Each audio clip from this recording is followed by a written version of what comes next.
कटौती में देरी के चलते अमेरिकी बाजार 1% से ज्यादा लुढ़के। एशियाई बाजारों की बेहद खराब शुरुआत और एसजेएक्स निफ्टी करीब 1% नीचे। कच्चा तेल और डॉलर 4 महीने के निचले स्तर पर। ब्रेंट क्रूड $51 के नीचे फिसला, लेकिन डॉलर में कमजोरी से सोना $1245 के ऊपर। नकद लेन देन पर सरकार की सख्ती बढ़ी। फाइनेंस बिल में कैश ट्रांजैक्शन लिमिट 3 लाख से घटाकर 2 लाख करने का प्रस्ताव।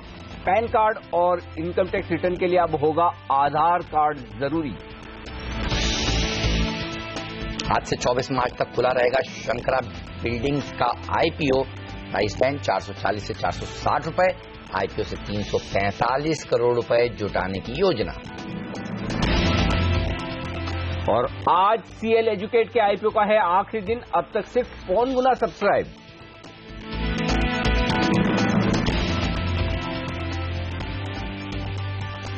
दुनिया भर के बाजारों से है आज बेहद कमजोरी के संकेत। कल भी कमजोर सेशन और रिकवरी होकर 9100 के ऊपर क्लोजिंग जरूर हुई, लेकिन बड़ा सवाल है कि क्या आज बाजार टिक पाएंगे या रिकवर कर पाएंगे। ये है बड़ा सवाल, लेंगे इसका जवाब। नमस्कार, मार्केट काउंटडाउन में आप सबका स्वागत है। मैं हूं अनिल सिंह। नमस्कार, और मैं हूं हेमंत भाई, और हमारे साथ हैं हमारे दो खास मेहमान। जी, powermywealth.com के फाउंडर और सीईओ संदीप वागले साहब हमारे साथ शामिल हो चुके हैं। आपका स्वागत है।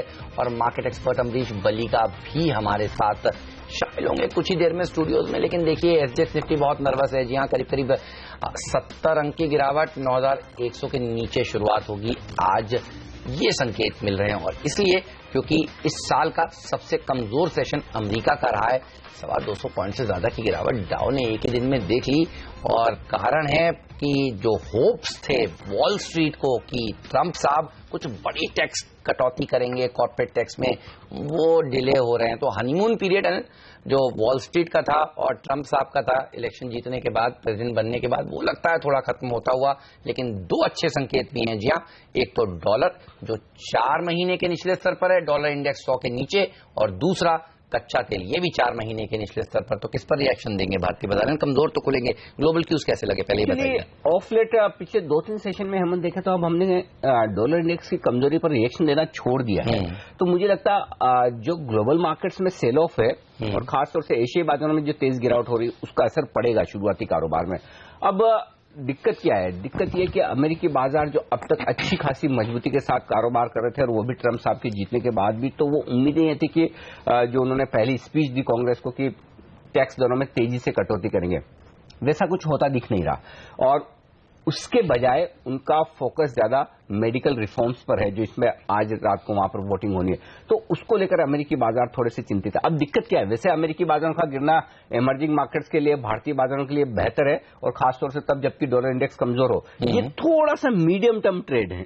Short term trade, day to day basis पर उनकी कमजोरी पर हमें रिएक्शन देना। तो ऐसा नहीं कि हम जितना अमेरिका गिरे शायद उतना गिरे, भले कम गिरे, लेकिन उस कमजोरी पर हमें रिएक्शन तो देना ही है। तो मुझे लगता है थोड़ा सा ग्लोबल मार्केट में जो ये सेल ऑफ की शुरुआत हुई है कल से, इससे थोड़ा सा सावधान रहने की जरूरत है। बहुत ना भी डरें तो सावधान तो रहना ही पड़ेगा। बिल्कुल। और जैसा कि अनिल बता रहे हैं, यूएस में हेल्थ केयर बिल के ऊपर आज वोटिंग होनी है, तो देखना होगा आज फार्मा शेयर किस तरह से रिएक्शन देते हैं। कल भारतीय बाजारों में आपने देखा था फार्मा स्टॉक ने क्या खराब प्रदर्शन दिखाया था। इस पर हम विस्तार से बात करेंगे आगे, लेकिन पहले बात आज के बाजार की। बाय ऑन डिप्स का मार्केट है, ज्यादातर लोग यही कह रहे हैं। और कल भी देखिए, फर्स्ट हाफ में जो गिरावट हुई, सेकंड हाफ में क्या स्मार्ट रिकवरी देखने को मिली। दिन के उच्चतम स्तर के पास जाने की कोशिश करी भारतीय बाजारों ने। देखिए, थोड़ा सा और ऊपर जाते तो हरे निशान में भी बंद हो जाते, 9100 के ऊपर, लेकिन क्लोजिंग अच्छी है। ये बताइए, अगर आज शुरुआत कमजोर होती है तो किस तरह से ट्रेड करना चाहिए? यही जो सेटअप है बाय ऑन डिप्स का, ये आज भी काम करेगा या नहीं? आज ओपनिंग से ज्यादा क्लोजिंग अहम होगी। ठीक बात है। क्लोजिंग के लिहाज से मैं जो सबसे ज्यादा नजर एक लेवल पर बनाए रखा हूं वो है 9050। जब तक 9050 के ऊपर बंद हो रहे हैं तब तक ये रणनीति ठीक है, बाय ऑन डिप्स की रखें। लेकिन इसके साथ साथ एक संकेत बेहद साफ आता दिख रहा है, और वो ये 9150 के ऊपर मुनाफा वसूली आएगी। 9150, 9200 वो रेंज है जो पार करना दिन ब दिन मुश्किल होता दिख रहा है, और उसके लिए बड़ी पॉजिटिव खबरें आपको चाहिए, और वो दिख नहीं रही। तो ऐसे में उस लेवल के आसपास प्रॉफिट बुकिंग भी आएगी। तो आज की ओपनिंग उतनी अहम नहीं है, क्योंकि कल भी हम 9100 के नीचे फिसले, काफी वक्त कारोबार किया, लेकिन रिकवर होकर 9100 के ऊपर बंद हो गए। लेकिन क्लोजिंग बेसिस पर मेरा ये मानना है कि जब तक 9050 को आप ना तोड़ें तब तक घबराने की जरूरत नहीं। आज फिर से 9100 आपके लिए निर्णायक लेवल के तौर पर है, और डे ट्रेडिंग रेंज निफ्टी की जो दिख रही है वो है 9050 से लेकर 9150 की। जब तक इस रेंज के बाहर न निकले तब तक आप ये मानकर चलें कि थोड़ा करेक्शन, थोड़ा कंसोलिडेशन होना है, वो होता हुआ दिख रहा है। अब आपके लिए दो लेवल बेहद अहम है आज। पहला तो जैसा निफ्टी पर कहा 9050 की क्लोजिंग, और दूसरा बैंक निफ्टी। यहां पर अगर 21,000 के नीचे बंद होता दिखे बैंक निफ्टी, तो यहां पर तेजी की पोजीशन कम कर ले, और 9050 के नीचे बैंक निफ्टी बंद हो तो तेजी की पोजीशन कम कर ले, क्योंकि उसके बाद 1 से 2% तक की कमजोरी का रास्ता खुल जाता है नीचे के लिए, तो उसके लिए आपको तैयार होना पड़ेगा। और जैसा मैंने कहा 9150 के ऊपर आते ही प्रॉफिट बुकिंग आएगी। तो निफ्टी पर आज मैं एक बार कॉन्ट्रा कॉल लेने की राय इसलिए नहीं दे रहा हूं कि थोड़ा सा ग्लोबल मार्केट का रिएक्शन देखना चाहते हैं। वैसे अगर आप एक एग्रेसिव ट्रेडर हैं तो निचले स्तरों पर खरीदारी कर सकते हैं, अदरवाइज शॉर्ट कॉल तो बहुत सिंपल है कि 9150 कल के हाईज पर आप स्टॉप लॉस लगाएं, बेच दें 9050 के आसपास, या फिर दूसरा तरीका है कि 9050 के आसपास खरीदें और तब आपका स्टॉप लॉस होगा 9000 का, और 9100 9125 के लक्ष्य के लिए। बैंक निफ्टी में खरीदारी की राय नहीं है। बैंक निफ्टी में मैं थोड़ा सा इंतजार करना चाहता हूं, जब तक कि 21,300 के पार निकलकर बैंक निफ्टी अब ऊपर ना टिके तब तक ये सेल ऑन राइज हो रहा है। तो अगर आपको शॉर्ट करने का मन है ही तो निफ्टी के मुकाबले में थोड़ा सा बैंक निफ्टी में कमजोरी का संकेत ज्यादा है। आज 21,150 के स्टॉप लॉस से आप शॉर्ट कर सकते हैं, नीचे की तरफ 21,000 और 20,850 ये दो लेवल बैंक निफ्टी में बन सकते हैं। सेक्टर्स में बैंक्स कमजोर हो सकते हैं, खासतौर से private banks. Metals global markets की कमजोरी के साथ फार्मा कुछ और गिर सकता है आज, और हाई बीटा मिड कैप्स में सावधान रहें, क्योंकि अब इस वक्त 11 ऐसे शेयर हैं जो वायदा कारोबार के बैन में आ चुके हैं ओबीसी को मिलाकर। तो ऐसे में जो traders favourite high beta mid caps है वहां पर बेहद ज्यादा तेजी की पोजीशंस बनी हुई है, और ये पोजीशन आज कम होने का खतरा बढ़ेगा। बिल्कुल, और जब खराब खबरें आती हैं तो छप्पर फाड़ के आती हैं। अभी अभी खबरें ये भी आ रही हैं कि नॉर्थ कोरिया ने वार्न किया है यूएस को कि वो मिसाइल्स और दाग सकता है, और ये अच्छी खबरें नहीं आ रही हैं। तो देखना होगा कि नॉर्थ कोरिया की तरफ से और किस तरह की खबरें आती हैं। इसलिए जापान का बाजार भी देखिए तेजी से गिरता हुआ नजर आ रहा है। इस डेवलपमेंट पे हमारी नजर रहने वाली है। लेकिन बागले साहब भी आज देखिए बिकवाली करने की राय दे रहे हैं, उन्हीं से सुनते हैं कि आज उनके निफ्टी के क्या टारगेट्स हैं। सर गुड मॉर्निंग, फिसल सकता है बाजार? Good morning Hemant, good morning Anil. Good morning sir. कल इनफैक्ट दोपहर को मैंने कहा था कि श्योर नहीं हूं, लेकिन जिस तरह से एसजीएक्स उभर कर आया है जी, वो डाउन साइड ये क्लियर है। लेकिन मैं ये कह दूं कि ऐसा नहीं कि सब हो गया, और हमने जो 14 तारीख को जो व्यू दिया था कि ये वन वे ऊपर चलने वाला है, एक अहम लेवल ब्रेक हुआ है, वो व्यू अभी भी बरकरार है। वीकली मंथली चार्ट्स अभी भी बहुत ज्यादा पॉजिटिव है। हाँ, on the down side correction 9000 तक जा सकती है, शायद उससे भी 50 पॉइंट जा सकती है। मैंने 9020 का आज का टारगेट दिया है। अगर 70 पॉइंट नीचे खुलता है तो जगह नहीं रहती, ये एक बात है। सही बात तो आपको स्टॉक स्पेसिफिक व्यू लेना पड़ेगा। निफ्टी में अपॉर्चुनिटीज नहीं मिलेंगे। बैंक निफ्टी में 20,800 21,100 ये रेंज है। और सिर्फ एक बात कह दूं कि वो जो वीकली व्यू था वो इंपॉर्टेंट है समझने के लिए कि वो अभी भी बरकरार है। अगर 9,000 8900 के बीच में आता है कुछ कारण से, वहां पर लेने की अपॉर्चुनिटी है। जब तक 8900 के नीचे क्लोज नहीं होता, मेरा वो व्यू लंबा वाला व्यू अभी भी ये होगा। और मुझे नहीं लगता है कि मंदी का ये लेना पड़ेगा, ये करेक्टिव मूव है। ऑलराइट, चलिए तो स्टॉक स्पेसिफिक मूव्स ज्यादा हैं, सही बात भी। इतना गैप के साथ नीचे खुलेंगे तो फिर आपको शेयरों पर ही कारोबार करके पैसा बनाना होगा। दो खरीदारी के, दो बिकवाली के राय आज बागले साहब की तरफ से है, वो हम थोड़ी देर में बताएंगे। अमरीश बलिका जी भी इसी बीच हमारे साथ स्टूडियो में पहुंच चुके हैं, उनसे भी जानेंगे कि उनकी राय बाजार पर क्या है, शेयरों पर क्या है। कुछ दिनों से वो देखिए कह रहे हैं आपको बाजार से आपको इस समय थोड़ा हल्के हो जाना चाहिए। लेकिन पहले हम बात करते हैं एफआईआई और डीआईआई के डेटा की। एफआईआई ने कल 1662-63 करोड़ रुपए के आसपास की खरीदारी करी है, और मार्च के महीने में 17,200 करोड़ के आसपास की खरीदारी। तो ये तो डटे हुए हैं, लेकिन घरेलू संस्थागत निवेशक बेच रहे हैं। पर 800 करोड़ रुपए के आसपास की बिकवाली, और इस पूरे मार्च में 7,400 करोड़ रुपए के आसपास की बिकवाली उनकी तरफ से आई है। कैसे रीड किया आपने इस डेटा को? हेमंत, डेटा थोड़े वीक है, और वीक इसलिए है कि कल भी हम यही बात कर रहे थे कि सिर्फ कैश मार्केट के डेटा से काम नहीं चलेगा, एफएनओ में भी आपको खरीदारी चाहिए। और कल भी आप देखिए एफएनओ में 1800 करोड़ से ज्यादा के स्टॉक फ्यूचर्स एफआई ने बेचे थे, अब आज जो आंकड़े दिख रहे हैं लगभग 2400 करोड़ के स्टॉक फ्यूचर्स बेचे, तो 1660 करोड़ की खरीदारी कैश की, उसके सामने स्टॉक फ्यूचर्स उससे कहीं ज्यादा, और साथ में घरेलू फंड्स की बिकवाली। तो ये दिक्कत की बात है, और यही वजह हम कल भी कह रहे थे कि अगर बाजार में कमजोरी होने का एक कोई बड़ा रीजन है और जिसकी वजह से 9150 के ऊपर नहीं टिकेगा, तो वो ये डेटा है। जब आपके पास न्यूज फ्लो ज्यादा नहीं हो और डेटा कमजोर हो तो फिर आप देखते हैं क्या ट्रेंड बनता है। आज इसीलिए शॉर्ट कॉल दिया है क्योंकि दोनों ही कॉम्बिनेशन बन रहा है, न्यूज फ्लो ग्लोबल मार्केट से आपके लिए कमजोरी की तरफ है और डेटा साफ तौर पर कमजोर है। क्या आपने उम्मीद अनुमान लगाया था कि 2400 करोड़ बिल्कुल नहीं, फ्यूचर्स, ये थोड़ा बहुत सरप्राइजिंग से नहीं है? बहुत ज्यादा है और सरप्राइजिंगली इसमें कोई डाउट नहीं कि ये आंकड़ा उम्मीद से कहीं ज्यादा है। तो ये दोनों ही दिन स्टॉक फ्यूचर्स कल का भी और परसों का भी ये खराब है, और ये एक तरफ साफ संकेत कर रहा है कि इंडेक्स में वो चीज नहीं दिख रही जो स्टॉक्स में है। अब वो आपको आइडेंटिफाई ये करना पड़ेगा कि एफआईज कौन से स्टॉक्स बेच रहे हैं। तो इस वक्त फिर सिचुएशन जो है वो ये कि दिग्गज शेयरों में आपको सावधान रहना है एफआईज की बिकवाली की वजह से जो स्टॉक फ्यूचर्स में हो रही है। और मिड कैप्स, आज मैंने बड़े दिनों बाद पहली बार हाई बीटा मिड कैप्स को शॉर्ट साइड पर दिया है कि यहाँ नेगेटिव साइड पर सेक्टर है, और उसकी वजह ये कि जब घरेलू फंड भी इतनी तेज बिकवाली कर रहे हैं तो हाई बीटा मिड कैप्स जो ओवरबॉट हो चुके हैं, जो इतने एफएनओ बैन में जा चुके हैं, यहाँ पर पोजीशन कम होने का खतरा। तो थोड़ा सा स्टॉक फ्यूचर्स में और वायदा कारोबार के ट्रेडर्स के लिए मैं ये नहीं कहूंगा कि सब कुछ बेच के निकल जाने का वक्त है, लेकिन सावधान होने का वक्त तो साफ तौर पर डेटा में दिख रहा है। ठीक बात है, तो कॉशियस हो जाइए इस समय। ऐसे में कौन से स्टॉक्स आपको पैसा बनाकर दे सकते हैं इस बाजार में भी? वागले साहब बताइए, आपके आज के टॉप 2 ट्रेडिंग कॉल्स कौन से होंगे? हेमंत, मैं पहले तो एक्सिस बैंक में सेल करना चाहूंगा। कल आफ्टरनून में हमने, आई थिंक अनिल जी ने स्पॉट किया था, और मुझे इसमें क्लियर ब्रेकडाउन दिखता है और फर्दर मूव आज जारी रहेगी ऐसा मानना है मेरा। 495 के स्टॉप लॉस से 475 के टारगेट के लिए बेचकर चले, 1 से 2 दिन का व्यू है। बाय में मैं ओएनजीसी के साथ जाना चाहूंगा। क्लोजिंग काफी अच्छा हुआ है, पैटर्न काफी पॉजिटिव है, प्राइस और वॉल्यूम ब्रेकआउट जिसको हम कहते हैं। तो ये 2-3 दिन के व्यू से बाय करके चले 190 के स्टॉप लॉस से for a target of 201। Axis bank के बारे में मैं एक बात कहना चाहता हूँ, जब यहाँ पर र्यूमर्स आते हैं ना तो ये ज्यादा तेजी से गिर जाता है। अब कल जो र्यूमर्स चल रहे थे, शिखा शर्मा जी एलियंस जा रही हैं, छोड़कर जा रही हैं, हालांकि ऐसी कोई खबरें अभी तक आई नहीं है, लेकिन उन र्यूमर्स के चलते ही देखिए कल कितना पिट गया।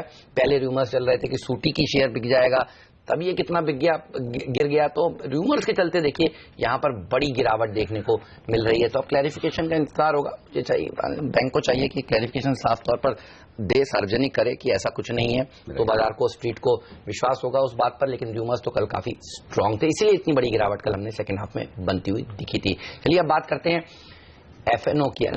पुट कॉल रेशियो क्या कंफर्टेबल है, नहीं है? 1 समथिंग ऊपर है, कंफर्टेबल है। हाँ, पुट कॉल रेशियो से ज्यादा दिक्कत नहीं, 1.07 है, और वो भी 2 दिनों में अच्छा नीचे भी आ गया है। तो ऐसा नहीं कि कोई बहुत ज्यादा ओवरबॉट वाली सिचुएशन है।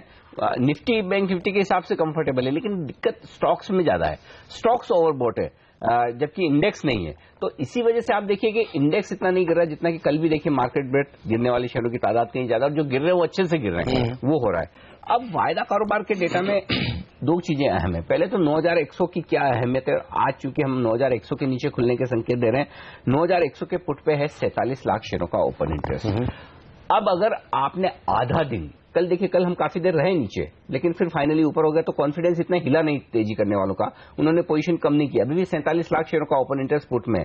तो जिन लोगों ने पुट बेचा है, शॉर्ट तेजी की पोजीशन बनाई है, वो आज अपनी पोजीशन पहले हल्का करता हुआ दिखेंगे। तो ऐसे में कल का लो जो है 9087, या तो हम उसके नीचे खुलेंगे या उसके नीचे खिसकने के चांसेस बढ़ जाते हैं, और तब आपको जो अनवाइंडिंग होती हुई दिखेगी वो हो सकता है 9050 9075 तक निफ्टी को ले जाए। तो पहले तो नीचे की रिस्क इस वजह से खुलती हुई दिखती है। दूसरी बात जो वागले साहब कह रहे थे, 9050 के नीचे बंद होने पर असली टेस्ट होगा बाजार की मजबूती का।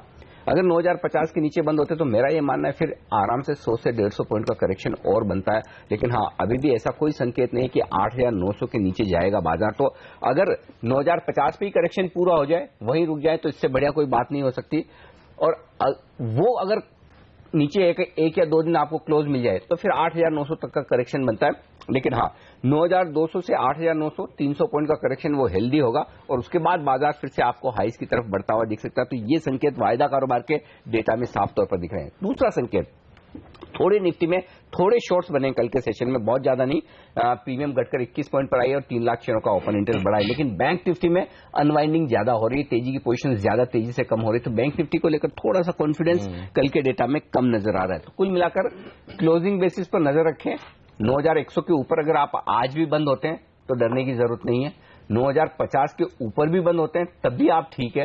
दिक्कत एक ही है, अगर 9050 के नीचे बंद होते थे और अगर 9150 घूम फिर कर वापस आ जाए तो वहां पर आप अपनी तेजी की पोजीशन हल्की जरूर कर लें। बिल्कुल, चलिए तो ये रहा है बाजार पर। अब कुछ ही देर में हम डीमार्ट के ऊपर भी बात करने वाले हैं। देखिए क्या जबरदस्त वॉल्यूम हुआ वहां पर और डिलीवरी भी अच्छी मार्क हुई, 3% के आसपास की 10 करोड़ का वॉल्यूम होता हुआ नजर आया कल। क्या छप्पड़ फाड़ रिटर्न दिए शेयर ने, इस पर भी बात होगी। और ब्रेक के तुरंत बाद हम आपको ये भी बताएंगे कि 5 टेक्निकल एक्सपर्ट्स की आज निफ्टी पर क्या राय है, टॉप 5 ट्रेडिंग स्टॉक्स भी आपके सामने रखेंगे। ये सब एक्शन होगा ब्रेक के उस पार। स्वागत है आप सभी का सीएनबीसी आवाज पर। एसजीएस निफ्टी है 70 अंक नीचे, लेकिन आपको बता दें हमारे 5 टेक्निकल एक्सपर्ट्स की आज निफ्टी को किस तरह से ट्रेड करने की राय है। SemiBhowmic.com की SemiBhowmic की राय सबसे पहले देखिए, यानी तेजी करनी चाहिए। 9155, 9190 का टारगेट है, 9085 का स्टॉप लॉस रखिए। 9050 के स्टॉप लॉस के साथ खरीदना चाहते हैं कुणाल सरावगी, इक्विटी रश के सीईओ, 9200 के लक्ष्य के लिए। AK Prabhakar, head of research IDBI capital के, वो भी मार्केट पर बुलिश और उनका टारगेट देखिए 9310 का, 9030 का स्टॉप लॉस रखिए। राय है अनुज दीक्षित की खरीदारी की 9070 के स्टॉप लॉस के साथ 9220 होना चाहिए आपका टारगेट। मनीष शर्मा ये भी कह रहे हैं कि खरीदारी ही करनी चाहिए और इनका टारगेट देखिए 9200 का, 9050 का स्टॉप लॉस रखिए। खरीदारी करनी चाहिए तभी जब 9100 के ऊपर निकले। तो 5 एक्सपर्ट और पांचों के पांचों बाजार पर बुलिश और ले रहे हैं कॉन्ट्रा कॉल। तो आज देखना होगा पांचों का कॉन्फिडेंस टेस्ट होगा कि अगर 70-75 अंक नीचे खुल जाए एसजेक्स की तर्ज पर तो क्या उन लेवल पर खरीदेंगे। ऐसे में 9050 से लेकर 9075 ये है 25 पॉइंट की वो रेंज जो निफ्टी पर करेगी मजबूत सपोर्ट का काम। ऊपरी स्तरों पर 9150 से 9200 की रेंज में जाकर अटकेगा रुकेगा बाजार। ये है राय हमारे पांचों एक्सपर्ट्स की निफ्टी पर। चलिए तो 5 एक्सपर्ट्स की राय निफ्टी पर, लेकिन 5 स्टॉक्स जो खबरों के दम पर आज कमाल दिखाने वाले हैं, आइए देखते हैं 5 का 5। टाटा मोटर्स डीवीआर में कल एक बड़ा सौदा होता दिखा जहां मेरिल लिंच मार्केट्स ने खरीदे हैं शेयर स्विस फाइनेंस कॉर्पोरेशन से। 0.25% का हिस्सा स्विस फाइनेंस कॉर्पोरेशन के पास था। तो एक एफआई से दूसरी एफआई में, या यूं कह सकते हैं एक पी नोट से दूसरे पी नोट में शिफ्ट होता हुआ दिखाई ये शेयर। बिल्कुल, चलिए इसके अलावा नजर रखिएगा मवाना शुगर पर भी इन्होंने बहुत बढ़िया डील क्लॉक करी है कहना चाहिए। पीएनबी बैंक के साथ पीएनबी मुजफ्फरनगर ब्रांच में इन्होंने कर्ज लिया था 109 करोड़ रुपए के आसपास और इन्होंने अब सेटलमेंट जो किया है कर्ज का वो इस तरह से किया है 80 करोड़ रुपए ये देंगे 109 करोड़ के एवरेज में और वो भी 15 महीने में और वो भी बिना किसी ब्याज के। तो ये पॉजिटिव खबर मवाना शुगर के लिए आज यहाँ पर तेजी बन सकती है। बैंक ऑफ महाराष्ट्र 24 तारीख को करेगा बोर्ड बैठक और इस बोर्ड बैठक में सरकार को प्रेफरेंशियल अलॉटमेंट करने पर किया जाएगा विचार। 300 करोड़ रुपए के शेयर जारी किए जा सकते तो पूंजी बढ़ेगी, पैसा आएगा। ये है पॉजिटिव खबर बैंक ऑफ महाराष्ट्र के लिए। सेंट गोबेन, आसाई इंडिया, ये तमाम ऐसी ग्लास मैन्युफैक्चरिंग कंपनियां जिस पर आपकी नजर होनी चाहिए क्योंकि ईरान से भारत में शीशा जो है वो डंप हो रहा था और इसकी शिकायत इन कंपनियों ने सरकार से करी और उसके बाद director general of anti dumping duties ने रिकमेंड किया है कि एक एंटी डंपिंग ड्यूटी लगानी चाहिए और फाइनेंस मिनिस्ट्री इसको जल्द ही नोटिफाई करेगा। तो यहां पर आज अच्छी रैली देखने को मिल सकती है। ग्रीन प्लाई बड़े फंड्स की एंट्री होती दिख रही है। यहां पर एसबीआई म्यूचुअल फंड ने अपनी अलग अलग स्कीम्स में लगभग 3.25% हिस्सेदारी इस कंपनी की खरीदी है। 4 स्कीम्स के लिए उन्होंने 34 लाख शेयरों की खरीदारी की है। तो ग्रीन प्लाई के शेयर में दिखेगा एक्शन।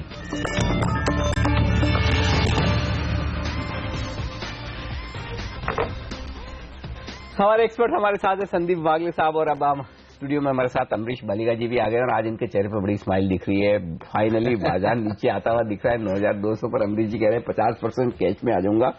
आ भी गए होंगे? आ गए। खरीदना कब शुरू करेंगे ये बताइए, आज ही अभी थोड़ा इंतजार करना है? इंतजार तो करूंगा थोड़ा बहुत क्योंकि देखना पड़ेगा कि नीचे के लेवल में तो शायद बाइंग आ जाए क्योंकि जिन्होंने मिस किया है रैली दे में एक्चुअली कम टू बाय। पर ये भी देखना पड़ेगा कि जो ग्लोबल न्यूज फ्लोज है वो कैसे आते हैं because already I mean we have seen this news flow from North Korea. तो उस टाइप के अभी भी न्यूज फ्लोज यदि आते हैं then we could possibly see levels of below 9000 closer to 8900। तो शायद उस लेवल पे मैं देखूंगा कि लेना है कि नहीं. But then what I would say is today the biggest risk जो मार्केट के लिए है वो है स्ट्रेच वैल्यूएशंस. और जब भी नेगेटिव खबर आते हैं because of stretch valuations you could actually see liquidity disappearing. जो लिक्विडिटी हम लोगों ने देखी है लास्ट 2 महीने में वो शायद डिसअपियर हो सकती है in case we see a decently sharp crack. Okay, चलिए, तो वैल्यूएशंस महंगे लग रहे हैं और काफी दिनों से महंगे लग रहे हैं, लेकिन एक शेयर जिसके वैल्यूएशंस पर हमें बात करनी है, जी हाँ, डीमार्ट का जो आईपीओ कल लिस्ट हुआ, क्या दमदार प्रदर्शन दिखाया, उस पर भी हम अमरीश जी से पूछेंगे कि उन्होंने अपने शेयर बेच दिए या फिर अभी भी उन्होंने रखे हुए हैं. ब्रेक लेंगे और ब्रेक के तुरंत बाद हम आपको ये भी बताएंगे कि ब्रोकरेज हाउसेस कौन से स्टॉक्स पर सबसे ज्यादा बुलिश हैं. तो एक्शन भरपूर है, कहीं मत जाइए, बने रहिए देश के नंबर 1 बिजनेस चैनल आपके अपने सीएनबीसी आवाज के साथ. स्वागत है आप सभी का सीएनबीसी आवाज पर. आप देख रहे हैं मार्केट काउंटडाउन. काफी सारे मिड कैप्स हैं जहां पर आज ब्रोकरेज हाउसेस बुलिश हैं और खासतौर पर घरेलू ब्रोकरेज हाउसेस डेल्टा कॉर्प जैसे स्टॉक्स पर बहुत इंटरेस्टिंग रिपोर्ट्स लेकर आए हैं और ये सारी रिपोर्ट्स हमें बताती हैं हर रोज नियति हमारे साथ जुड़ चुके हैं. नियति, बताइए ब्रोकरेज हाउसेस की नजर कौन कौन से शेयरों पर है आज? एशियन पेंट्स, एसआरएफ और डेल्टा कॉर्प, ये 3 आज पहले लेते हैं. और नमुरा को पेंट स्टोरी बेहद पसंद आ रही है. एशियन पेंट्स पर काफी बुलिश हैं.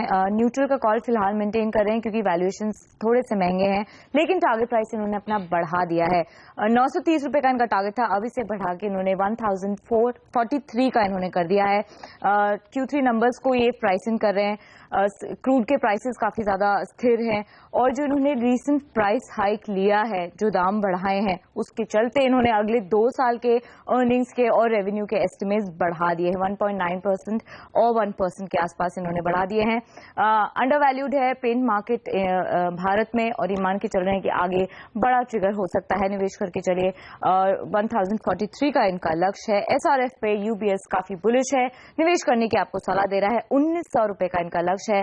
13% की अपसाइड ये देख रहे हैं अगले 12 महीने में. लेकिन सबसे तगड़ी रिपोर्ट आज घरेलू ब्रोकरेज हाउस मोतीलाल ओसवाल की आई है. डेल्टा कॉर्प कह रहे हैं कि ब्रिक वर्ल्ड में जो इनका वर्चस्व है कैसीनो कारोबार में, अब वो उससे हट करके एक और बड़ा कदम उठा रहे हैं. क्लिक वर्ल्ड में जा रहे हैं, यानी ऑनलाइन गेमिंग में अब ये जा रहे हैं. गोवा को इन्होंने डोमिनेट करके रखा हुआ है.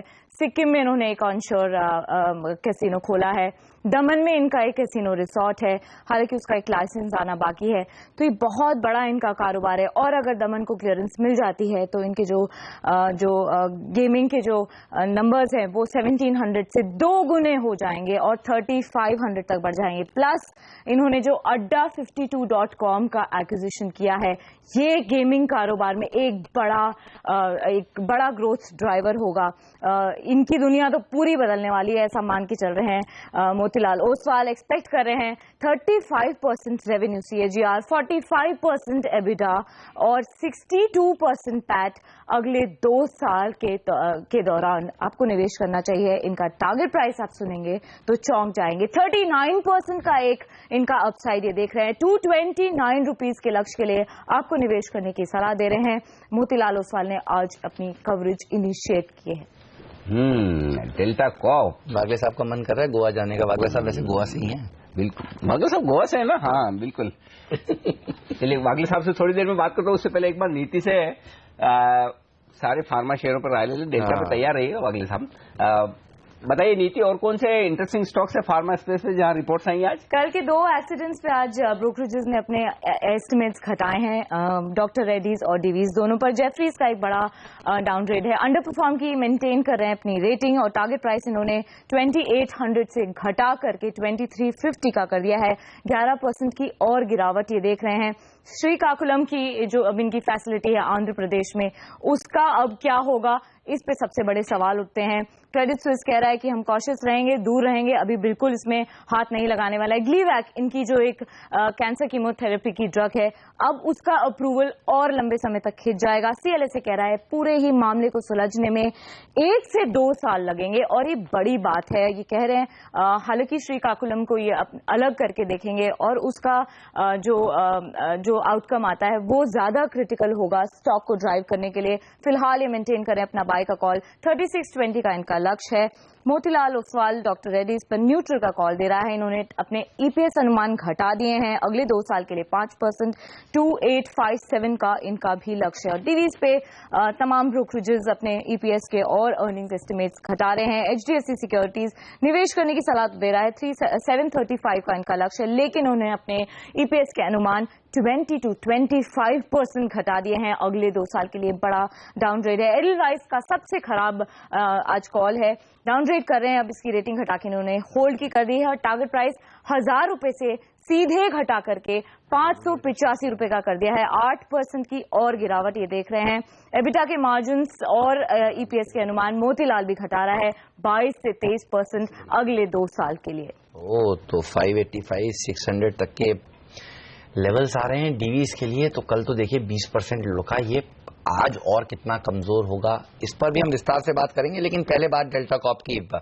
आप देखिए जो नीति ने बताया, ब्रिक वर्ल्ड से क्लिक वर्ल्ड में ये पहुंच रहे हैं। जी हाँ, ऑनलाइनिंग में इनका फोकस बढ़ने वाला है। Adda52.com के बाद अब जो चर्चा चल रही है वो ये है कि 3 पत्ती जैसी कंपनियों को भी खरीद सकते हैं ये। तो फिर अब हमें गोवा जाने की जरूरत नहीं है। हाँ, तो अब यहीं बैठे हो जाएगा। मैं तो सोच रहा था हम गोवा जाएंगे तो वागले साहब हमें होस्ट करेंगे वहाँ। वागले साहब की नेटिव प्लेस, तो हमारा रहना खाना पीना सब खाली जो डेल्टा कॉर्प में जो खर्चा होगा वही होगा।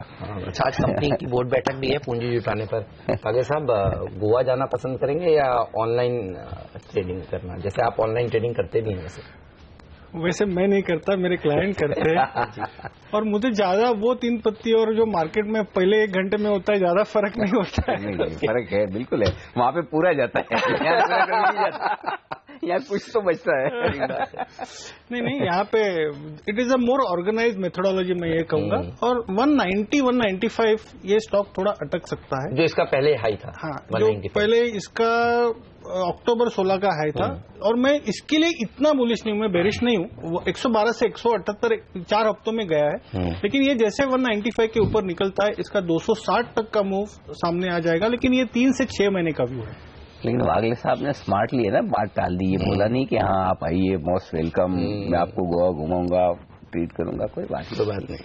चलिए, लेकिन वागले साहब अगर आपका कभी राजस्थान आने का मूड बने तो बताइएगा। अमरीश बताइए, आपकी क्या राय है डेल्टा कॉर्प पर? सही इन्वेस्टमेंट स्टॉक है? काफी चल चुका है। अभी आई मीन पोस्ट डिमोनेटाइजेशन हम लोगों ने देखा था, I think it was come down to closer to 100 levels. तो वहां से नियरली अभी 70% चल चुका है। And we should also keep in mind कि जो भी कैश ट्रांजैक्शंस पे लिमिट है वो भी 3 लाख से घटा के 2 लाख लेके आए हैं। But yes, clearly I think people will find ways around it, but still it's a deterrent. ठीक बात। तो उसका भी आई थिंक ख्याल रखना चाहिए। So I think at these levels from investment perspective I mean I will stay away.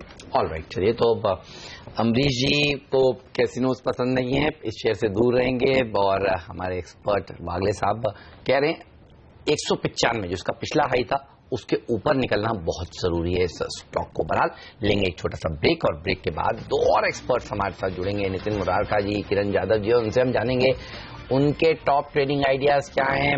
Nitin को आज मार्केट कैसा लगता है, एफएनओ में पोजीशंस जो बनी है उसको देखकर निफ्टी, बैंक निफ्टी को किस तरह से ट्रेड करना चाहते हैं, इस सब पर बात होगी ब्रेक के बाद।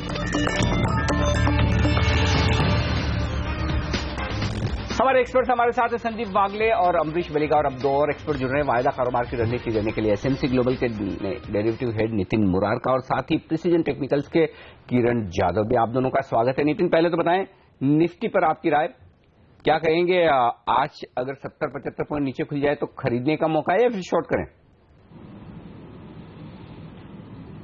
देखिए जी, अगर 70 पॉइंट नीचे खुलती है तो थोड़ा वेट करना चाहिए यहाँ पे कि किस तरीके से रिकवर होती है।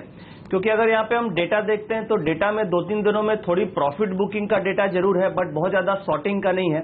प्रॉफिट बुकिंग का मतलब ये हुआ कि फ्राइडे को जैसे कि निफ्टी में जब 9200 के आसपास फ्यूचर्स थे तो करीब 11 लाख निफ्टी का ओपन इंटरेस्ट कम हुआ था। उसके बाद 2 दिनों में थोड़ा थोड़ा शॉर्ट पोजीशंस बनी और लैक ऑफ बाइंग इंटरेस्ट के कारण मार्केट में थोड़ा प्रॉफिट बुकिंग आया और कल ओवरनाइट इसको ट्रिगर यूएस मार्केट से मिले।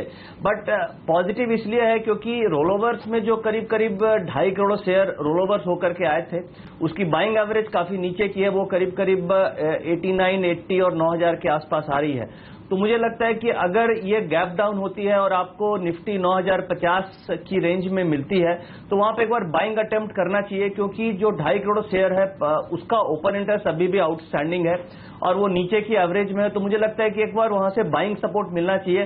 प्लस जिन्होंने भी शॉर्ट रोलओवर्स किया है वो अपने प्राइस के आसपास शॉर्ट कवर करने आ सकते हैं। दूसरा बात, नैस्डैक का जो डाउनफॉल आप देख रहे हैं 107 पॉइंट के आसपास, नैस्डैक की क्लोजिंग 5790 के आसपास है। नैस्डैक में सपोर्ट, वीकली सपोर्ट आ रहा है करीब 574050, यहां से 30 से 40 पॉइंट नीचे।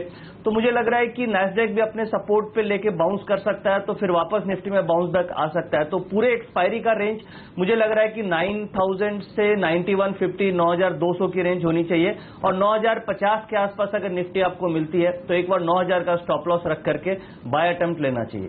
ओके, तो खरीदारी करने की राय बाउंस बैक के लिए प्ले करेंगे। और एक बहुत बढ़िया बात लगी, प्रॉफिट बुकिंग हो रही है, शॉर्टिंग नहीं मार्केट में, तो घबराने की जरूरत नहीं है। किरण जी भी हमारे साथ मौजूद है पुणे से। Kiran ji, good morning. बताइए आपके टॉप ट्रेडिंग आइडियाज आज के लिए कौन से? डिफेंसिव के साथ चलना चाहूंगा। मेरा पहला स्टॉक रहेगा आईटीसी। कल एक अच्छी मूव हमने देखी, नीचे से अंडरकरंट बहुत स्ट्रांग है, तो थोड़े निचले स्तरों पे बाय करने की सलाह होगी। 284 स्पॉट में अगर आईटीसी मिलता है तो बाय करने की सलाह है। 280 का स्टॉप लॉस लगाना चाहिए और 294 के टारगेट्स आपको देखने को मिल जाने चाहिए। दूसरा होगा आदित्य बिरला नुवो। जहां पे आदित्य बिरला नुवो की बात है तो आदित्य बिरला नुवो में हमने वो स्विंग टॉप जो था पहले 1560 का, वो कल बहुत अच्छे वॉल्यूम्स के साथ क्रॉस किया और दिन भर एक अच्छा ट्रैक्शन देखने को मिला था। उसी के साथ डेरिवेटिव डेटा अगर देखते हैं तो डेरिवेटिव डेटा बहुत ही स्ट्रांग नजर आ रहा था। 13% ओपन इंटरेस्ट एडिशन भी देखने को मिले थे और उसी के साथ वॉल्यूम्स के साथ ये स्टॉक इस लेवल को क्रॉस किया था। तो आज अगर नीचे गैप से खुलता है तो शायद ये भी स्टॉक थोड़ा नीचे खुलेगा। 1560 के करीब बाय करने की सलाह होगी। 1530 का स्टॉप लॉस लगाना चाहिए और सेकेंड हाफ में मैं एक्सपेक्ट करता हूँ कि 1595 तक ये स्टॉक ऊपर जाते हुए देखेंगे हम। ओके, तो आईटीसी और एबिनो ये 2 स्टॉक खरीदे जाए। वागले साहब, आपकी भी 2 बाकी हैं? जी बिल्कुल। खरीदेंगे, बेचेंगे? एक खरीदेंगे, एक बेचेंगे। वागले साहब बहुत सेफ चलते हैं, एकदम जोड़ी। हाँ, जोड़ी अलग, ताकि किधर भी मार्केट जाए दोनों तरफ पैसा बनना चाहिए। बताइए वागले साहब। सेल में मेरा मारुति है जिसमें कल मुझे ब्रेकडाउन दिखाई दिया, बट ये शॉर्ट टर्म व्यू है। लॉन्ग टर्म व्यू मेरा ऑब्वियसली बुलिश है। ठीक बात है। 2-3 दिन के व्यू से 6130 के स्टॉप लॉस से बेचे फॉर अ टारगेट ऑफ 5950। और बाइंग में आईएफसीआई में मुझे स्ट्रेंथ दिखाई देती है। कल मॉर्निंग में आई थिंक अनिल जी आपने इसका जिक्र भी किया था, पैटर्न काफी पॉजिटिव है, प्राइस और वॉल्यूम ब्रेकआउट है। 29 के स्टॉप लॉस से बाय करें। एक आध वीक का व्यू है, 34 का टारगेट है। चलिए, तो मारुति बेचेंगे, एक्सिस बैंक बेचेंगे, खरीदेंगे तो ओएनजीसी और आईएफसीआई। तो ये हो गए 4 कॉल्स वागले जी की तरफ से। लेकिन नितिन मुरारका जी, आप बताइए आपके ट्रेडिंग आइडियाज कौन से हैं आज के लिए? देखिए, इसमें कॉमन आदित्य बिरला में भी मेरी तरफ से बाय रिकमेंडेशन है। इसमें सबसे पहले तो ओपन इंटरेस्ट एडिशन करीब 10-11% का है और चार्ट्स में भी ब्रेकआउट है और इसमें खास तौर से डिलीवरी में कल कुछ खास इंक्रीज देखने को मिला। एवरेज डिलीवरी स्टॉक की अप्रॉक्सीमेटली 43%, 45% होती है। कल करीब 6.5 लाख शेयर ट्रेड हुए, जिसमें से 3.5 लाख शेयर की डिलीवरी उठी, करीब 56-57%। तो मुझे लग रहा है कोई डिलीवरी बेस्ड बाइंग हुई और साथ साथ ओपन इंटरेस्ट का भी एडिशन हुआ। दोनों कंबाइंड डेटा देखते हुए मुझे लगता है कि इसका टारगेट आपको 1650 रुपए तक का मिल सकता है। स्टॉक मार्केट नीचे खुलने के कारण अगर नीचे खुले तो बाय करना चाहिए। 1520 का स्टॉप लॉस होगा। इसके अलावा दूसरा सीमेंट से ग्रासिम है, जिसमें भी कल हम लोग ओपन इंटरेस्ट एडिशन देख रहे थे। एक्सपायरी से अभी तक आप देखेंगे तो करीब 37% का ओपन इंटरेस्ट एडिशन है। इसमें मुझे 1170 तक के टारगेट लगते हैं और स्टॉप लॉस करीब 1040 के आसपास का होना चाहिए। ओके, 1040 के टारगेट के लिए ग्रासिम खरीदे, अभिनव खरीदे। लगता है आदित्य बिरला ग्रुप के शेयरों पर लोग बुलिश हो रहे हैं इस वक्त। और नितिन ने एक्चुअली निफ्टी पर आपको राय दी, साथ ही निफ्टी में ऑप्शंस खरीदने की भी उनकी राय, एक ऑप्शंस की रणनीति भी नितिन ने भेजी जो आपके सामने हम रख दे। 9100 का कॉल 70 रुपए के आसपास खरीदें, 50 स्टॉप लॉस और 110 का टारगेट। लेकिन इसके अलावा नितिन, बैंक निफ्टी को कैसे ट्रेड करेंगे और कौन से बैंकिंग शेयर हैं जहां पर लॉन्ग या शॉर्ट पोजीशन आपको बनानी चाहिए, इस पर करेंगे बातचीत इस ब्रेक के बाद।